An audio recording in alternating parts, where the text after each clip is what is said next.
¿Cómo vivís cada aniversario de Malvinas? Cada aniversario, o quizás desde que regresé el 14 de julio, después de estar un mes prisionero de guerra, la vivo como muchos argentinos, pero no hay un día en que yo, como acorde con mi confesión religiosa, deje de rezar por mis caídos en Malvinas. Pero mis caídos, y lo hago extensivo, le pido a Dios que lo haga extensivo a todos los que no conozco. Preferentemente no puedo olvidar a los caídos míos, que fueron pocos, fueron dos. ¿Dos? Alberto Ramos, un teniente, y el cabo primero Ángel Quispe. Dios dispuso Dios, y mis oficiales, mis suboficiales y mis soldados, con su entrega total de adiestramiento y profesionalidad que evidenciaron, a todos los soldados del Grupo de Artillería 3 los trajimos de vuelta. ¿Cuántos eran?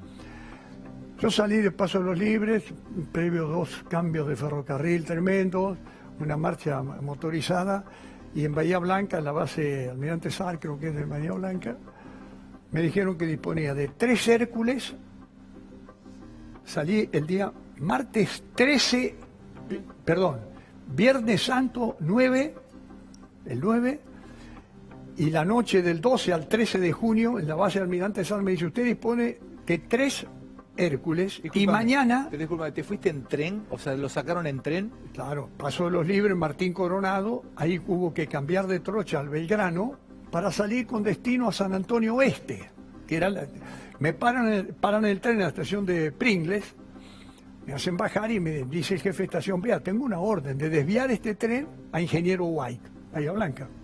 Ahí me di cuenta que íbamos al Malvinas.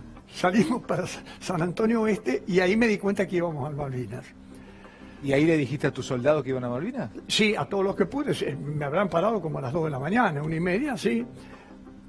Llegamos al Almirante Sar, tenía 3 aviones Hércules, y al día siguiente 2 737 para el personal. Y ahí tuve que seleccionar de los 500 y pico de hombres, seleccionamos aproximadamente unos 350. Eso me permitió incrementar el número de suboficiales. Elegí los que consideraba mejores. ¿Y los cañones en qué se llevaban? Ahora te cuento. Y un 40% de mi unidad fueron suboficiales, y un 60% soldados. Oficiales éramos pocos. Yo fui en el primer Hércules, pero en total pudimos pasar el material de artillería completo, pero material de camiones, 2 camiones, una camioneta, una cocina rodante y un aguatero. No tenía capacidad para más. Y a las 3:30 de la mañana del martes 13 de junio aterricé en Malvinas. Aterrizaste martes 13. El martes 13. Y cuando me enteré de que se habían recuperado las Malvinas, posiblemente después que ustedes, me enteré aproximadamente 7:45 del día 2 de abril, cuando entré en mi unidad y un sargento de guardia me dice: mi teniente coronel, era mi grado mío, ¿se enteró que recuperamos las Malvinas? Dale. ¿Sí? Él me dio la noticia el 2 de abril, el 13 estaba en Malvinas. Esto habla de esa aventura absurda de no analizar lo que es ir a una guerra, ¿no es cierto? ¿Vos pensaste en algún momento, y lo hemos hablado, que no iban a venir? Se venía el invierno, tenían que atravesar el océano. ¿Pensaste que no iban a venir? No solo yo, la respuesta que te doy era compartida por varios jefes tácticos. Digo jefes tácticos, los jefes de regimiento. El doctor Fraga lo conoce bien a esto, los jefes de regimiento.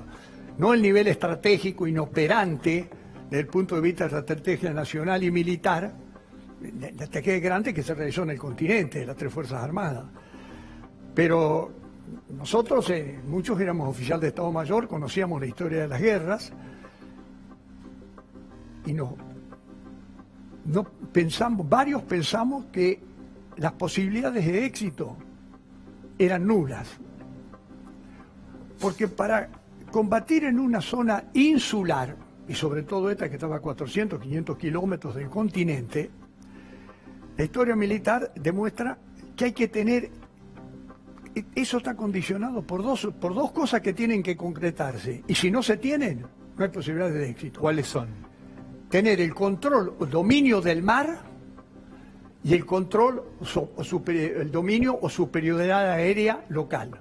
El dominio del mar fue totalmente británico, porque nuestra flota de mar, esto está muy detallado en el informe Rattenbach, entre otras cosas, ni siquiera intentó disputarle el control marítimo, porque nuestra flota de mar, por disposición de la superioridad, el almirante Lombardo, entre otros, y el almirante Anaya, se borró del combate. La Armada actuó muy bien, en forma altamente profesional, y me consta, en las islas con el Batallón de Infantería Marina número 5 y con la aviación naval, pero no con la flota de mar, no participó. Cedimos el control del mar. ¿Pero qué era participar? ¿En entrar al combate? Entrar y disputarle el control del mar. ¿Teníamos con qué? Y teníamos una flota de mar, y si no teníamos con qué, que es interesante la pregunta, voy a ver si la respuesta, ¿para qué vamos a una guerra insular?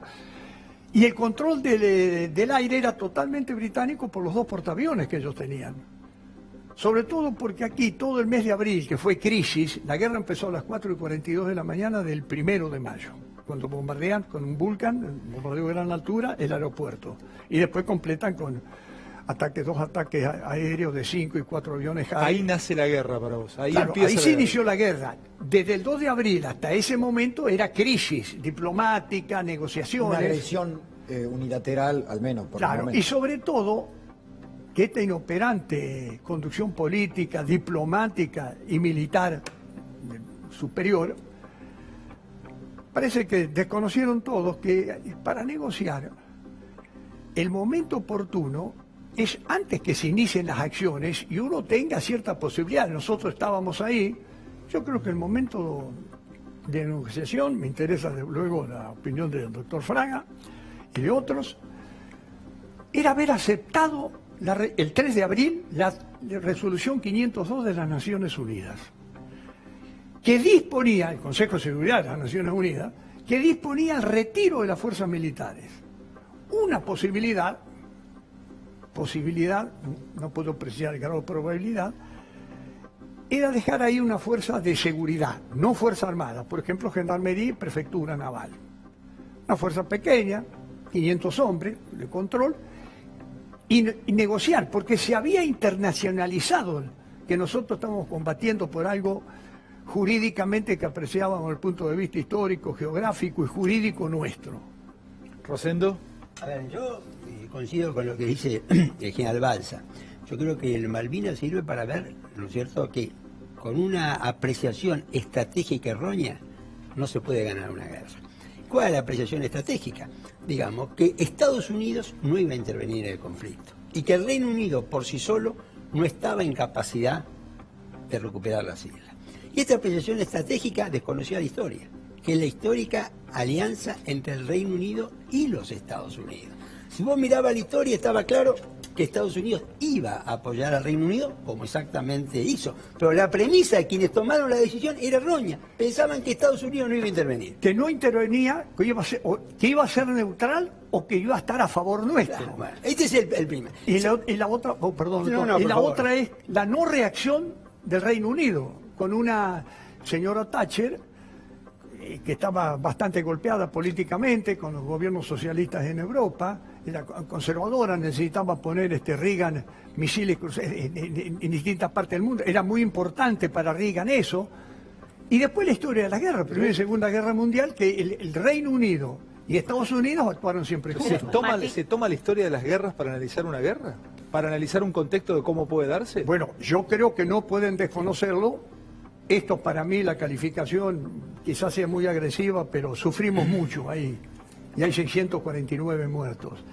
Estos incapaces no podían desconocerlo, porque han hecho escuelas superiores todo. El general, el almirante Anaya, el almirante Lombardo, que tenía parientes en mi pueblo, en Salto, no podían desconocer, por ejemplo, la historia de esto que yo digo, superioridad en el mar y en aire, y en el aire. Uno de los ejemplos es la batalla de las Islas Midway, en junio-julio de 1942.